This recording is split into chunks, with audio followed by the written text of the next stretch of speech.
Hello, today is Thursday, April 29th. I'm Tracy Anderson, and let's talk about some markets. So much to talk about this week, so let's get to it. Let's look at grains first this week. The big news coming from the Chicago Board of Trade.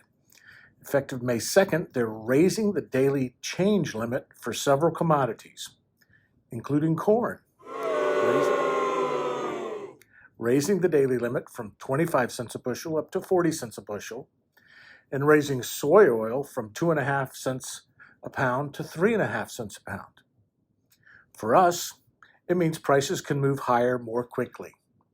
I guess or lower, but that doesn't seem to be happening right now. For institutional investors, it's another investment opportunity to make more money speculating on markets. Let's keep with corn. We did see corn exceed $7 a bushel this week.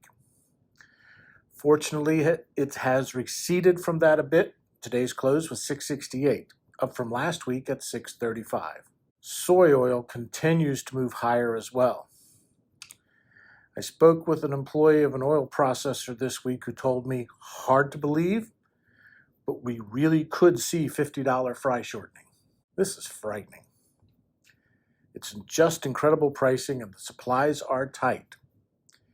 The best option is to treat your oil right. Drain and filter nightly, keep it clean, get the most life out of it you can. Mistreating your shortening is just throwing money away right now. Now let's look at beef. Well, I got part of my wish production last week increased to 665,000 head, up from 640 the week before. But this increase didn't move anything lower. Food service, retail, and export demand are all very strong, even at these prices. I'd expect packers to keep this up as long as we're willing to pay this much. Food service is driving the middle meats, the thin meats, that's flanks, flaps, and skirt steaks, to record highs. Cinco de Mayo calls for extra tequila and fewer fajitas this year. I keep expecting grounds to take off, and though they are moving up, it's really the value in beef right now. Getting closer to Memorial Day, I think that will change. I'm still holding hope that this market will break after Mother's Day, but it could be an extra week or two after. I'm buying close to needs, ready for the break. Moving to pork, we finally have a market correction. Bellies last week were 194, and yesterday's close is all the way down to 155. So we can move from crazy high bacon to just expensive bacon. I'm hearing we should see this moderated market for the next few weeks. So if you can find product, not a bad time to start building inventory. The rest of the pork complex continues to be expensive with no relief in sight. Production is expected to decrease about 5 cents heading into summer. Butts and ribs still leading the way up.